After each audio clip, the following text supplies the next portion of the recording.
किसी कार्य को फतेह करना चाहते हो, फाइनल करना चाहते हो, मोक्ष पाना चाहते हो, सफलता पाना चाहते हो, तो सतनाम जपो। क्या जपो? सतनाम। अगर किसी कार्य में सफलता पाना चाहते हो, क्या जपो? सतनाम। विश्वास लाए हैं कौन? सिख लोग। और विश्वास किसने दिलाया है? नानक जी ने। किसने दिलाया? गुरु नानक जी ने। नानक जी ने। किसको दिलाया है? नानक जी से लेकर के गुरु गोविंद सिंह 10वें बादशाह हुए। नानक जी के बीच में और भी गुरु अंगद देव, अमरदेव, ऐसे ऐसे बहुत रहे। गुरु तेग बहादुर ऐसे संत रहे हैं। नानक जी के बाद से उन्होंने सतनाम को ही सुमरन कराया। किसका नाम जपाया? सतनाम को सुमरन। सतनाम का सुमरन कराया। और नानक जी को मिला कहाँ से? कबीर साहब से। किससे मिला? कबीर साहब। नानक जी को ये सतनाम कबीर साहब से मिला। तो नानक जी ने इस नाम पर विश्वास किया और विश्वास करके नाम का जाप किया। और नाम का जाप करने में उन्हें सुख मिला, भक्ति मिली, शांति मिली, और जिस रास्ते को उन्हें पाना था वो पूरा हो गया। इसलिए बहुत ही आनंद के साथ गुरु गोविंद सिंह ने ये बात कही कि मुझे ये सतनाम मिला, इस नाम से मेरी जीत हो गई। क्या हो गई? फतेह हो गई। सतनाम के सुमरन से क्या हो गई? फतेह हो गई। मेरा कार्य पूर्ण हो गया। वाहे गुरु का खालसा, वाहेगुरु जी। वाहे गुरु की फतेह। वाहे कहते हैं सबसे बड़ा गुरु। वाहे गुरु माने सबसे बड़ा गुरु। सबसे बड़ा गुरु। और सबसे बड़ा गुरु कबीर साहब के अलावा कोई है ही नहीं। सबसे बड़ा गुरु कबीर साहब के अलावा नहीं है, क्योंकि कबीर साहब ने नानक, दादू, दरिया, पलटू, इन सब महात्माओं को कबीर साहब ने ट्रेनिंग कराई।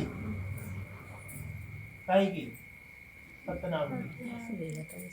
अजय, हाँ, किसने ट्रेनिंग कराई?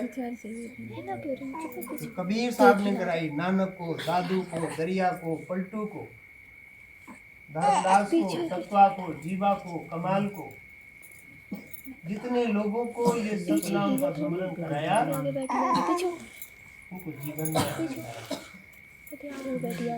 तो वही चीज लोगों को मिलनी चाहिए। और वो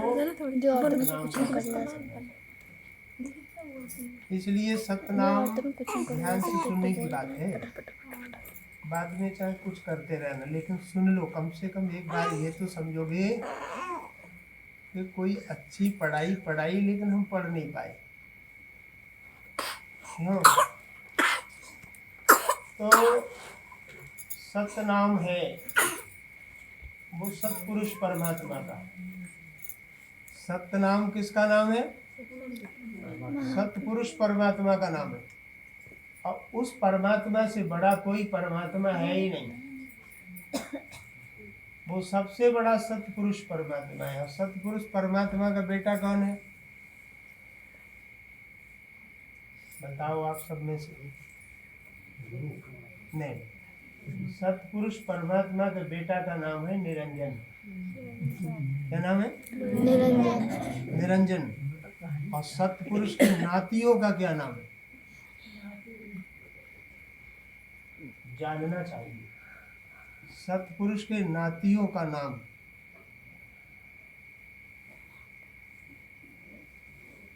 ब्रह्मा, विष्णु, महेश। क्या नाम है? ब्रह्मा, विष्णु, महेश। ब्रह्मा, विष्णु, महेश। अब ये 3 पीढ़ी हो गई। कितनी पीढ़ी हो गई? 3। सतपुरुष का बेटा निरंजन, और निरंजन के बेटा ब्रह्मा विष्णु महेश। बड़ी ध्यान से सुनने की बात है। और बड़ा कौन हुआ? सत्पुरुष। तो जो दादा है, उस दादे की ही प्रॉपर्टी होती है। जब तक दादा रहता है तब तक किसकी रहती है? दादा। नहीं रहती। तो सारी दुनिया का मालिक कौन है? वो सत्पुरुष है। उस सत्पुरुष का नाम ही उसका ही नाम सत्पुरुष है। उसी का नाम सतनाम है। क्या है? सतनाम। चाहे उस सत्य के आगे नाम लगा लो, चाहे सत्य के पीछे नाम लगा लो। नाम सत्य और सत्य नाम। और आप लोग नाम लिखते हो तो नाम शब्द कहाँ लगता है? नाम के आगे। नाम ये, नाम ये है नहीं, लगता है। तो उस परमात्मा के नाम के सत्य के लास्ट में नाम लगा है। क्या लगा है? सत्य के लास्ट में नाम। हाँ, क्योंकि जो नाम शब्द है वो छोटा है और वो परमात्मा बड़ा है। और हम लोग नाम हम लोगों के ऐसे ही ये संसार के लोगों ने रख दिए हैं, इसलिए नाम लास्ट में होता है और वो नाम पहले लिख जाता है, और जो नाम रखे होते हैं वो बाद में लग जाता है, लगता है। तो वो सत्पुरुष परमात्मा का नाम सतनाम है। ये क्लियर कब हुआ? सतयुग में। ये सतनाम शब्द क्लियर कब हुआ? सतयुग में। सतयुग में सारे लोग सतनाम का ही जाप करते थे। युग था सतयुग, और उस परमात्मा का नाम भी क्या था? सतनाम। तब से फिर वो सतनाम थोड़ा ओट में हो गया, उसको जान नहीं पाए लोग। तब तक राम जी आ गए इस दुनिया में त्रेता युग में। कौन आ गए? राम जी। हाँ, राम जी त्रेता युग में आ गए तो उनने थोड़े अच्छे भले काम किए तो लोग उनके ही पीछे लग गए। किसके? राम जी के। और राम जी के चले जाने के बाद कृष्ण जी आ गए, वो दही खाने वाला। फिर वो सतनाम और ओट में हो गया। फिर किसके पीछे लग गए? कृष्ण जी के पीछे लग गए वो, और पीछे चला गया। इसलिए कोई समझे इस ज्ञान की बात को तो तब समझ में आए कि सृष्टि की व्यवस्था और इसका मालिक कौन है। वही सत्पुरुष है, वही सतनाम है। उसको कबीर साहब क्लियर करते हैं कि उसका ही नाम अगर जपोगे तब तुम्हें आनंद आएगा। और पता लगा कि नाती भी बैठा है, बेटा भी बैठा है, और दादा भी बैठा है। और कोई बाहर से आया, नाती के पांव छू लिए, और बेटा भी रह गया और दादा भी रह गया। तो छूने वाले को लोग, वो दोनों लोग क्या कहेंगे बताओ?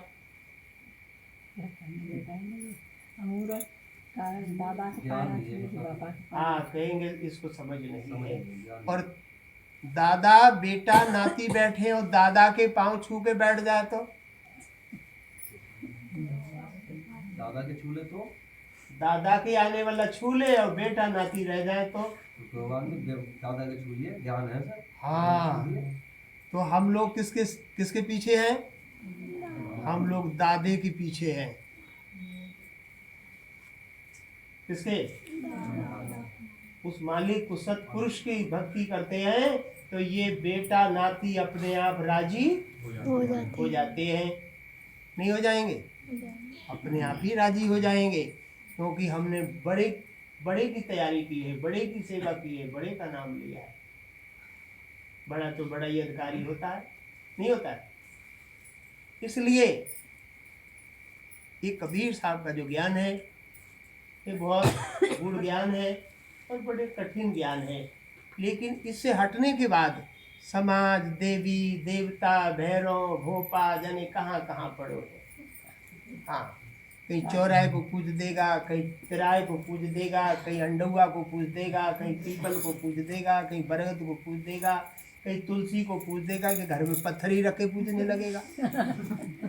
ना नातियों को कामना है और बेटा को कामना है और दादा तो पता ही नहीं कहाँ चलो। दादा बहुत दूर पहुंचे। तो यही सब भेड़ बकरियों में पड़े लोग हैं, नहीं, जिनका कोई सारी नहीं है, जिसका कोई आधार ही नहीं है। इसलिए साहिब बताते हैं सतनाम को सुमर के तर गए पतित अनेक, इसीलिए मत छोड़ियो सतनाम की एक। जो बड़े के पीछे पड़ा रहता है उसे लाभ हो जाता है। पड़े रहो दरबार में धक्का धनी के खाओ, एक दिन ऐसो आवेगो तुम खुद ही धनी हो जाओ।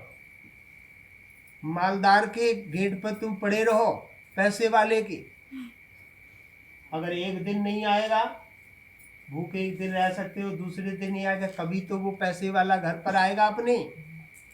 जब देखेगा कि भाई आप कब से हम मेरे गेट पर खड़े हो, कहोगे हम 3 दिन से खड़े हैं। अच्छा 3 दिन से खड़े हो, चलो मैं आ गया हूँ।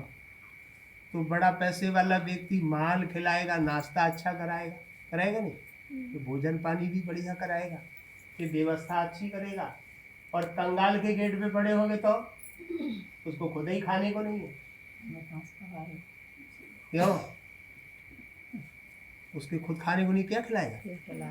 हाँ, इसलिए वो परमात्मा जो सत्पुरुष है वो सबसे बड़ा है। वो अगर लेट भी तुम्हारी व्यवस्था करे तो चिंता नहीं करना, वो एक दिन कर देगा, नहीं कर देगा? हाँ, वो परमात्मा जिसके पास खूब धन है वो चाहे तुम्हें सैलरी लेट क्यों ना दे, लेकिन देगा, क्यों? हाँ, दे देगा। लेकिन जिसके पास खुद खाने को नहीं है तो आपको दे देगा। इसलिए साहिब कहते हैं उस साहिब का भजन करो, लेट भी व्यवस्था होगी तो हो जाएगी, दे देगा। साहिब कहते हैं पड़े रहो दरबार में धक्का धनी के खाओ, एक दिन ऐसा आएगा तुम खुद ही धनी। उस साहिब का भजन करोगे तो तुम खुद ही परमात्मा सत्पुरुष के देश पहुंच जाओगे, वो धन वाले के घर ही पहुंच जाओगे। जब उसकी भजन करोगे, सुमरन करोगे, अच्छे में जाओगे। इसलिए कबीर साहब ने ये बड़ी सुंदर शिक्षा दी है। तो नानक जी ने इस नाम को सुमरा और आज कितने गुरुद्वारे बने हैं, इतने गुरुद्वारे हिंदुओं के नहीं हैं। गुरुद्वारों में आज कोई बीड़ी नहीं पीता है, लेकिन हिंदुओं के मंदिरों में चिलमें चलती है। तो कौन अच्छा है बताओ? हाँ, गुरुद्वारे साफ पवित्र सुंदर स्वर्ग से लगते हैं और शंकर जी और पार्वती के मुंह काले से दिखते हैं मंदिर में। हाँ, उनको इतना जाने मेकअप करते हैं लोग कि हर त्योहार को उनको जो है तेल डाल डाल के जाने कितना कांट लगा देते हैं। कई मंदिरों में कहा शंकर जी पार्वती तुम कैसे बैठे हो, तुमको तो काऊ ने पूछो ना ही ढंग से। हाँ, ऐसे हिंदुओं के मंदिर हैं, मैंने जा कर देखा है। तो इसलिए ये ऐसा ज्ञान है जो संतों का ज्ञान है, उससे सुख और पवित्रता प्राप्त होती है। तो देखो हिंदुओं के मंदिरों पर जहाँ कहीं बना लेंगे, थान बान बना लेंगे, देवी देवता को झूठ मूठ बना लेंगे, वहीं जुआ खेलेंगे, वहीं ताश खेलेंगे, वहीं बीड़ी पिएंगे, वहीं चिलम पिएंगे। कोई देवी देवता मानते ही नहीं है, उन्हीं के घर में जा कर के प्रदूषण करते हैं, उनको मानते ही नहीं। देखो पंजाबी के यहाँ गुरुद्वारे में चले जाओ, पी नहीं देगा, भगा देगा, नहीं भगा देगा, कहीं निकलो बाहर, चाहे वो कितना ही नशा करता हो, लेकिन वह गुरुद्वारे में नहीं करेगा। तो हिंदू परेशान है क्यों? इसी वजह से तो है परेशान, समझता ही नहीं है कि बड़ी भक्ति क्या है। वो ये नहीं समझता है बड़ी भक्ति क्या है। टेम्परेरी भक्ति करते हैं, वैसी उनकी बुद्धि हो जाती है, वैसी उनकी बुद्धि होती है। अगर संतों का ज्ञान माने तो बीड़ी सिगरेट भांग तंबाकू अंडा गोश्त मछली शराब इन सब चीज का निषेध कर देंगे तो पवित्रता से रहने लगेंगे, तुम्हारे घर भी सुंदर रहेंगे। और तुम ही गुटखा बीड़ी खाओगे, गुटखा खाओगे तो कभी पता लगा तो चले गए बाहर थूकने, न तो दीवार पे थूक दो। हाँ, पीते रहे बीड़ी, तो पता लगा चूल्हे पे भोजन बन रहा है, चूल्हे पे आधी पी छोड़ दी, ले बजाने वाली कह दी लट्टू पी ले जा, आधी रह गई है। शिक्षा तो बहुत छोटी बात है, गुटखा बीड़ी। हाँ, इतनी घर किचन तक को गंदगी कर देते हैं जहाँ भोजन बनता है। ये हिंदू ऐसा बिगड़ा है, वो भोजन वाली जगह में भी ऐसे कर देगा पी पा करके, हाँ वही छोड़ देगा, रसोई में ही चूल्हे पे छोड़ देगा। इसलिए ये मालिक की भक्ति कोई करे, सदगुरु कबीर साहब की भक्ति करे तो बीड़ी हुक्का भांग तंबाकू को छोड़े तो घर पवित्र हो जाए। मुंह भर भर के खाते हैं जो गधा नहीं खाते हैं उसको, हाँ, मुंह भर भर के। और गुटखा गुरुजी वो गधा खाते ही नहीं, गधाई तो नहीं खाते। हाँ, वही तो गधा फिर भी समझदार है, जो मनुष्य तो फिर बुरे हुए। तो देखिए कबीर साहब की भक्ति है पवित्र भक्ति है, एक सुंदर भक्ति है। बीड़ी हुक्का चलन तंबाकू ना खाते हुए तब कहीं भक्ति लगती है, तब तुम्हारा मन ठिकाने रहेगा, तब तुम्हारा मन केंद्रित रहेगा, तब तुम्हारे मन में शांति होगी, तब तुम्हारा मन ठहरेगा कि हम भजन कर लें। हाँ, लेकिन नशा करने वाले का कभी मन ठहरता ही नहीं है, चाहे वो कोई भी नशा करता हो। भजन में बैठेगा तो थोड़ी देर क्या लगेगी, आंख ही बंद की बंदर की तरह, बाद में मन करो गुटखा खाएंगे, आंखें खुल गई भजन खत्म। हाँ, थोड़ी देर में आंखें बंद की तो मन कह रहा सुरती खाएंगे, चले जाओ भजन खत्म। हाँ, खत्म होगा ना, क्योंकि वो मन तो कहेगा बात बन नहीं रही है, चलो खा के फिर भजन करेंगे। जब खाओगे नहीं तो घंटों 4 घंटे जितनी देर बैठोगे बैठे ही रहोगे। गुटखा तो बहुत सीमित छोटी चीजें नहीं सी, हाँ, बड़ी चीज तो और है। और अब वो मैं बता नहीं रहा हूँ, अभी मैं छोटी क्लास की बात कर रहा हूँ। गुटखा तो सिर जाता है तुम ये बात, हाँ, बड़ी चीज की बात करो, बड़ी चीज। हाँ, वो बड़ी चीज तो बड़ी मुश्किल है ना। ये तो ब्लास्ट वाले हैं, बम वाले हैं। हाँ, वो तो क्या बताएं, वो बड़ी चीज कितनी खतरनाक है। और वो एग्जाम्पल है, जैसे किसी व्यक्ति को शहर में जाना हो, कमरा किराए पे लेना हो, मालिक दे दिया, मालिक ने किराए पे कमरा दे दिया, लेकिन दे तो देता है जल्दी वो रहने को किराए वाले को, लेकिन निकालने को कहे कि मालिक आज तुझे अब निकाल दूंगा 4-6 महीने में, तो वकील भी सपोर्ट करेंगे। बहुत दिन हो गए हैं, अब ये किराए वाला निकलने वाला नहीं निकलता, नहीं निकलेगा हैं। मालिक भी उसे किराए वाले को जल्दी नहीं निकाल सकता है। ऐसे ही तुमने ये विकार पैदा तो कर लिए हैं, इनसे प्रेम तो कर लिया है, लेकिन जल्दी निकलते नहीं। इसलिए पहले से तैयार हो जाओ कि किराए पे कमरा ना दो, ये कमरा बहुत अच्छा है, इसमें सुरती बीड़ी न डालो, ना तो जल्दी ना निकलेंगी। हाँ, इन्हें दूर ही रखो। क्यों?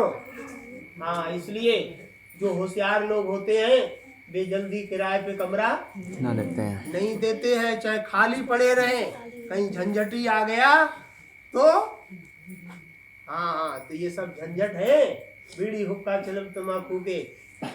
दीपावली का दिन था और एक पत्नी का पति वो शराब खूब पीता था, तो उस दिन एकदम मॉर्निंग टाइम में ही उसने हाथ जोड़ लिए, पांव पकड़ लिए और कह रहा काय को आज पांव पकड़ रही है, आज मैं इसलिए तुम्हारे पांव पकड़ रही हूँ कि आज त्योहार है और तुम पर डे पी कर आते हो, लेकिन आज मत पीना। बच्चे को साइलेंट करो। तो आज नहीं पीना, कह रहा नहीं पीऊंगा। बोले देखो तुम रोज पीते हो, लेकिन आज त्योहार है तो आज नहीं पीना।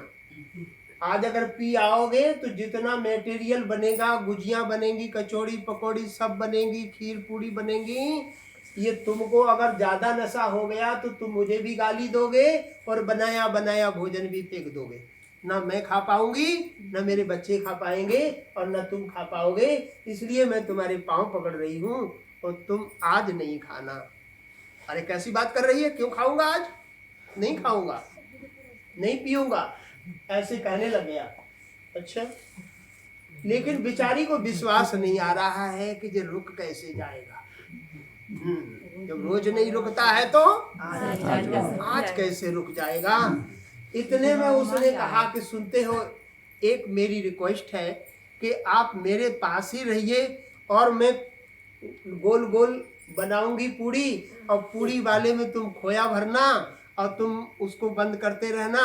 मेरे साथ ही रहोगे तो मैं समझ लूंगी कि तुम पीने नहीं जाओगे। हाँ हाँ चल ठीक है, मैं तेरे साथ रहूंगा। सुबह से उसने वो कार्य करना शुरू कर दिया। वो लोई बना रही है, वो खोवा भर रहा है, वो खूब ढेर कुछ वो गुजिया बना दिया और बना करके फिर वो सेकने शुरू कर दिया। उसको भी साथ बैठाए रही। 12 बजे तक गुजिया रेडी हो गई। उसके बाद में कचौड़ी में लग गई, पूड़ी में लग गई, सब्जी में लग गई, सारे दिन लगाए रही। लेकिन शाम के समय में अब उसकी खोपड़ी में कीड़ा रो रहा लगा। बाकी खोपड़ी में कीड़ा बिल बिलाओ अजय, अब कह लगो अब कैसे जाओ। अब वो तुरंत उठा और गेट की तरफ चल दिया। उठा गेट की तरफ चल दिया। कह रही है कहाँ जा रहे हैं आप? कहाँ जा रहे हैं? 1 नंबर जा रहे हैं। अब बेचारी 1 नंबर को कैसे रोकेगी?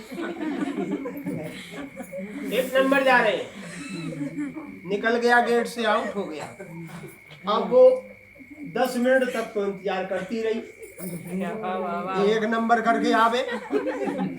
अब वो 10 से ज्यादा हो गए। फिर गेट पर गई, इधर उधर देखा, कहने लगी हाँ जो तुम चलोगा।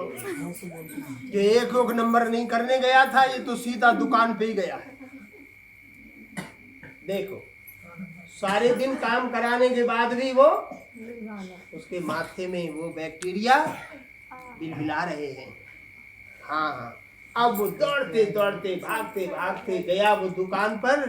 2 उसके क्लास फेलो और स्टैंड मिले वहीं। बेकारे क्यों रे, इतनी देर कैसे लगा दिया? तेरे तो इंतजार में थे हम। अरे क्या बताएं, हमारी फैमिली ने रोक लिया। सारे दिन कचौड़ी पकौड़ी गुजिया बनवाई है, पूरा थका दिया हूँ बैठाए बैठाए। चल निकाल कितना पैसा है। देखा जेब में निकला 100 रुपया का नोट। अच्छा 100 है, चले 100 ही डाल दे और हम मिला दे रहे हैं। तो मिला करके तीनों ने एक एक वो बोतल ले लिया। 1 बोतल ले लिया, आधा आधा बोतल तीनों ने वही पी लिया। और पी करके वो 2 पहले से खड़े थे, वे पूछ रहे हैं हमारे घर तो आज गुजिया कचौड़ी पूड़ी नहीं बनी है, तू बना कर आया है, चल आज तेरे ही घर उद्घाटन करेंगे। कहने लगा चलो हमारे ही घर चलो। वो चल दिया और वो ले आया। वो आगे आगे आ रहा है, वो पीछे पीछे 2 और साथी आ रहे हैं। ध्यान से सुनो, देखो कितनी खतरनाक बात है, कैसे नहीं निकलती है ये बीमारियां। तो वो आ रहा है, आया, गेट पर आते आते उसके पांव डिसबैलेंस होने लगे। अब जैसे ही घुसा, उसकी पत्नी ने देखा, हाय ये तो हाथी आएगा आएगा, जो तो पी के ही आओ। अब हाथी ना का है तो फिर का कुत्ता का है। इतने ऊपर भलाई बात है, वो छोटो जानवर ना बता रही है, हाथी बता रही है। हाँ हाँ, बड़ा बता रही बेचारी, फिर भी बड़ा कह रही है। हाँ, तो अंदर आ गया। थोड़ी देर में वो दूसरा घुस गया, पर आज तो एक को और लाओ है। तो तीसरा वो भी घुस गया। आंगन में पड़ी थी चौकी ऐसी, इस चौकी पे आकर तीनों बैठ गए और शेष बची हुई थी वो भी वहीं पी लिया और बातें करनी शुरू कर दिया।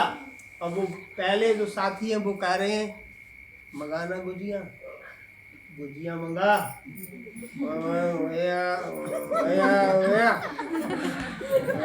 भैया बस जान गई गुजिया मांग रहा है पूरा झलवा लाए के वाले वही रख दिया कि खाएंगे खाएंगे खाते खाते सारी गुजिया खा गए वो तीनों सब चट गए हाँ खा गए हंसो मत देखो सही बात कह रहे हैं हाँ, बात खानदान की बात बता रहे हैं। हाँ ऐसी बात थोड़ी। ऐसी स्थिति है इतने में अरे सुनो तो अरे भैया सुन ले सुनो हंसियो बाद में कल हंस लियो खाली समय में तो अब वो कह रहे हैं ये तो हो गया कुछ मुंह चटपटा करा वो मंगा आलू आलू आलू आलू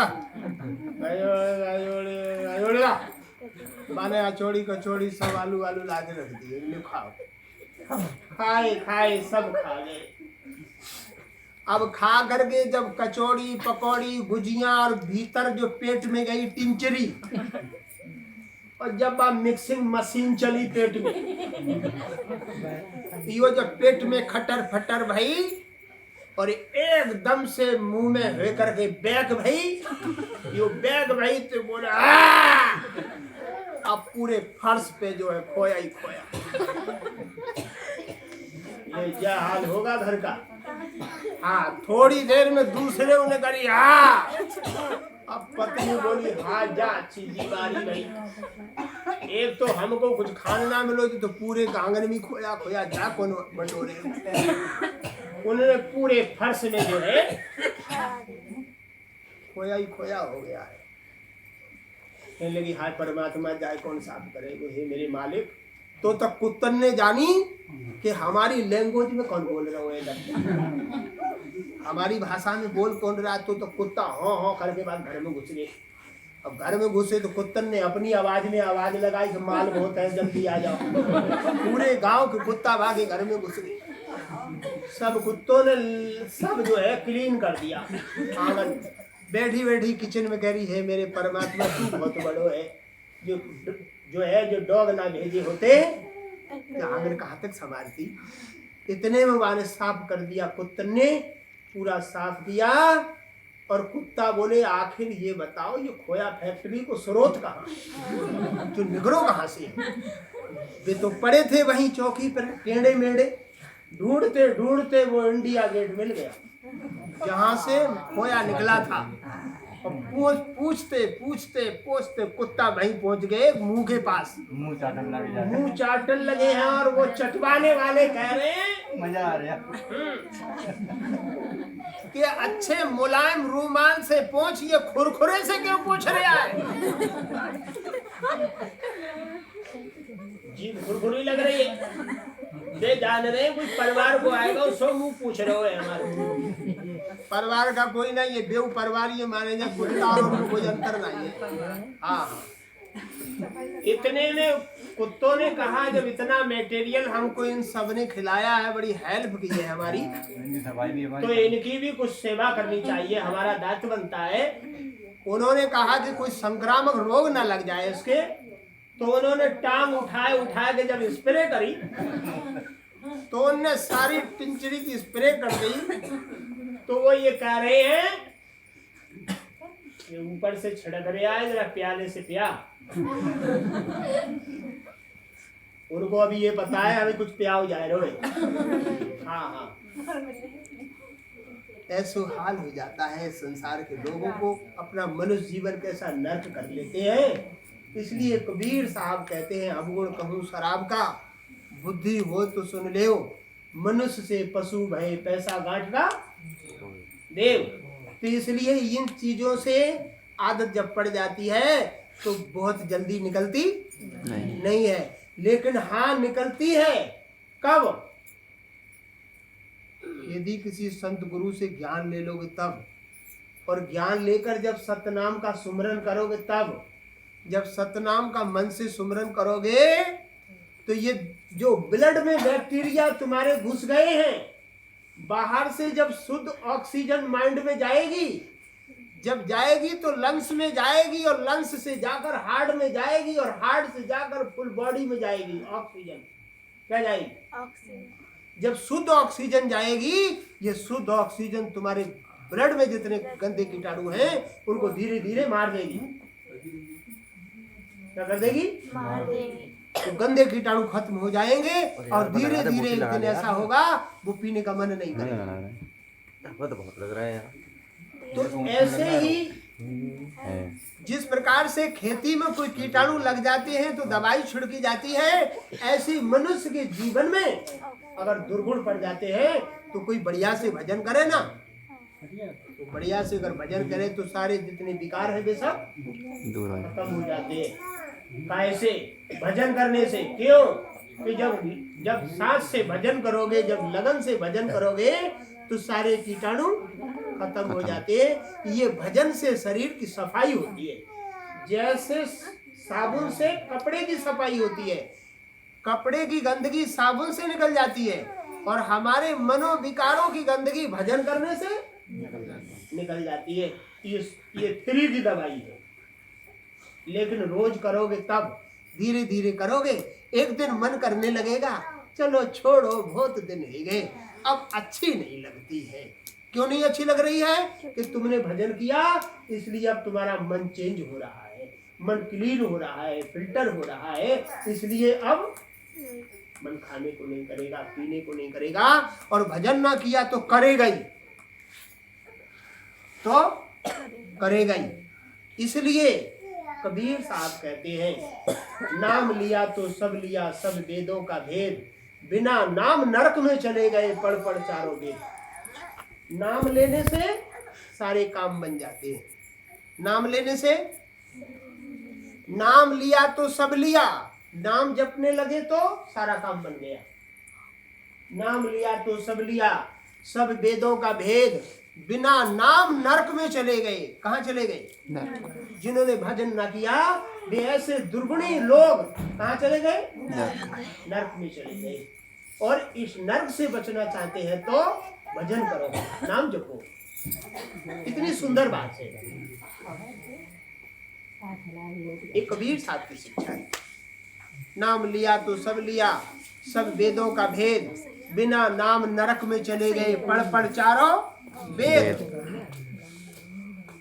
नाम लेत कन्या भली, साकट भला न पूत, जो छिरिया के गलथना जामे दूध न मूत।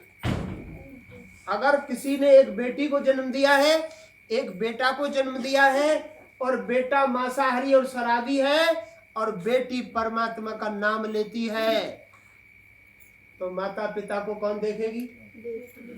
बेटी देख लेगी। और बेटा जब पी करके बढ़िया अपना जीवन जी रहा है तो माता पिता को कोई फिर नहीं देखेगा। इसलिए कबीर साहब कहते हैं नाम लेत कन्या भली, जो मालिक का नाम लेती है, पवित्रता से जीवन जीती है, वो लड़की अच्छी है।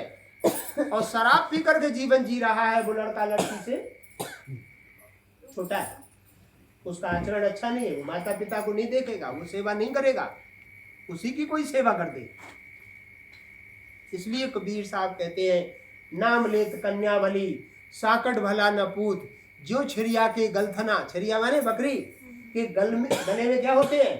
बेफजूल में स्तन आ जाते हैं, उसमें ना दूध होता है ना मूत होता है। ऐसे ही बिना नाम वाले मनुष्य रूप में जो पुरलिंग में है, वे भजन नहीं करते हैं, दुर्गुणी हैं, तो वे वैसे ही दुनिया में आए हैं जैसे बकरी के गर्दन में स्तन आ गए हैं, वे किसी काम के नहीं है। ऐसी भजन करने वाला प्राणी है वो बहुत सुंदर है, चाहे वो लड़की हो चाहे वो लड़का हो, माता हो या कोई पुरुष हो, नाम लेता है। कबीर साहब कहते हैं वो सुंदर है। इसलिए नाम लेत कन्या भली, साकट भला न पूत, जो छिरिया के गलथना जामे दूध न मूत। इसलिए पुरुष वर्ग के लिए भी खूब बढ़िया से अपना जीवन जीना चाहिए, और लड़कियों के लिए भी अपना बहुत अच्छा जीवन जीना चाहिए। बहुत बढ़िया से भजन करें, अच्छे ज्ञान की बातें सुने। ज्ञान की बातें सुनोगे तो सीता और सावित्री की श्रेणी में चले जाओगे। किसकी? सीता और सावित्री। हाँ, सीता सावित्री की श्रेणी में चले जाओगे, उन्हें सीता और सावित्री की उपाधि मिल जाएगी। सीता के पिताजी भी बड़े माइंडेड महात्मा थे ना, राजा जनक, इसलिए उसको नॉलेज हुई। सावित्री ऐसी दुर्गा, जो दुर्गा की आज पूजा होती है, देवी मानी जाती है, वो भी किसी दिन भक्ति से दुर्गा हो गई है, भक्ति से सीता हो गई है, भक्ति से सावित्री हो गई है। और जिसने भक्ति ना की वो सूर्पनखा के रूप में है, वो ताड़का के रूप में है, वे पूतना के रूप में है। किसके? हाँ, पूतना सुने हो? किसने मारी थी? कृष्ण भगवान ने मारी थी। और ताड़का राम ने मारी थी। और सूर्पनखा लक्ष्मण ने वाके नाक काट लिए थे। इसलिए सीता सावित्री तभी बनोगे जब मालिक का भजन करोगे। हाँ, इसलिए कबीर साहब कहते हैं ये हम स्त्रीलिंग और पुल्लिंग में जो आत्माएं संसार में उतरी है, वे तभी अच्छी लगेंगी जब मालिक का भजन करें, अच्छा आचरण हो, अच्छी भक्ति हो, अच्छे कर्म हो, सदाचारी होए, तो हमारा जीवन सुंदर है। नहीं तो वो लड़का भी बेकार है, लड़कियां ही अच्छी है। इसलिए बताया है, एक लड़का इतना शराब पीता था, इतना शराब पीता था कि गेट पर उसके एक खंभा बिजली का था। वो समझ लेता था, ऐसे दीवार आता था, हाथ लगाए, तो जब गेट आ जाता था तो खंभा उसके हाथ में टच हो जाता था, समझ लेता था मेरा गेट आ गया। और रोड की ही तरफ में उसके 2 कमरे थे, एक में मम्मी रहती थी, एक में उसकी वाइफ रहती थी। तो जो खंभा के पास में थी वो माता का जो है, माता का गेट कमरा था, और उसके आगे में उसकी फैमिली रहती थी। आया पी करे, उस दिन ज्यादा पी लिया, से टच करे आ रहा था, दीवार लगाए माँ के पास में आया, खंभा के पास माँ का गेट, और माँ के गेट में हाथ मार रहा है, कह रहा है बहू किवाड़े खोल। अब उसकी खोपड़ी खराब हो गई है, उसे ये पता नहीं लग रहा गेट कौन सा है। अब बताओ, लड़का अच्छा है या लड़की अच्छी है? कौन अच्छी है? हाँ, वो क्या कह रहा है माँ से? बहू गेट खोल। माँ कह रही है बेटा तो को तू जन्म तेरा होता है तो ही मर जाता तो सही था, तेरे को तो यही पता नहीं लग रहा है कि मैं तेरी माँ हूँ या बहू हूँ। अरे तू है अच्छा, तो आगे बढ़ा पत्नी की गेट पर, वहां कह रहा का अम्मा किवाड़े खोल। हाँ, लो लड़की अच्छी है, लड़का अच्छा है। हाँ, वहां अम्मा कह रहा है, वह कह रही है नकटा मरो ना तू पियाओ है। हाँ, ऐसे वैसे। तो देखो कबीर साहब कहते हैं, हे मनुष्य तन में आई आत्माओं, तू कम से कम खान पान तो सुधार लो। नहीं खान पान न सुधारा तो तुम किसी दिन नशे में ज्यादा हो गए तो तुम रिश्ता रिलेशन ही नहीं समझोगे किससे क्या कह रहे हैं। क्यों? हाँ, इसलिए ये दुर्गुणी चीजें, मादक चीजें, नशीली चीजें, इनको छोड़कर साहिब का भजन करना चाहिए। करना चाहिए नहीं बताओ? मैं अपनी तरफ से नहीं कह रहा हूँ, ये साहिब की शिक्षा है, कबीर साहब की शिक्षा। इसलिए साहिब ने बहुत ऊंचे क्लास की शिक्षा दी है। पहले हम लोग बढ़िया से अपना जीवन सादा बनाएं, रूखा सूखा खाए के ठंडा पानी पी, रूखा सूखा खाए के ठंडा पानी पी, देख काऊ की चुपड़ी, देख काऊ की बोटी, मत ललचावे। हाँ हाँ हाँ, मुर्गा की टांग ऐसे ऐसे करते हैं। हाँ, ऐसे हाय मेरे परमात्मा कैसे लागत है। आप लोग नहीं करना और करने वालों को शिक्षा देना, ये तुम मत करो, है नहीं? हाँ, इस सब करने से कबीर साहब शिक्षा देते हैं। लाओ एक शब्द सुनाएंगे महात्मा जी, बैलेंस दो बारा।